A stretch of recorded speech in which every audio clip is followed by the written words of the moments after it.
వాడికి మోహం చెమటలా, వాడికి ప్రేమించడానికి ఒకటి కావాలా, పక్కలో ఒకటి కావాలా, వాడి జీవితం పంచుకొని వాడి కీర్తిని మెచ్చడానికి ఒక ఆమె కావాలి భార్య అనే పేరుతోటి. అందుకే ముందు రమ్మనే మగవాడిని ఏ ఆడది నమ్మొద్దు.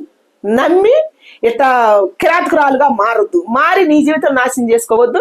నీ అసమంటి మహిళ, నీ తోటి మహిళే కాబట్టి, నీ ఇయాలుగా ఆమె ఒక ఆడదే కాబట్టి ఆమె జీవితాన్ని సర్వనాశనం చేయడానికి నువ్వు నాంది కావద్దు. వీడి వల్ల వాడు బాగానే ఉండుగా, మీ ఇద్దరుగా పాడైపోయేది.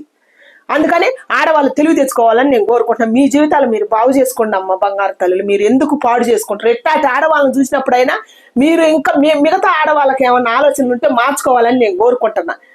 ఎట్టాటి మగవాళ్ళు ఉంటారు, వాడికి కడుక్కు ఉంటారు, వాడుకొని వదిలేసుకునేవాడు నిన్ను పెళ్ళెందుకు చేసుకుంటాడు? ఎంతమంది బలైపోతున్నారు ఆడవాళ్ళు, ఎందుకు సిగ్గు రావట్లేదు? దయచేసి మారాలని కోరుకుంటున్నా. ఈ హెచ్ఐవి ఇంజక్షన్ తోటి ఈ నర్సు ఈ డాక్టర్ చేసిన పనికి పాపం అమాయకురాలైన డాక్టర్ అమ్మ ఆమె బలైపోయింది.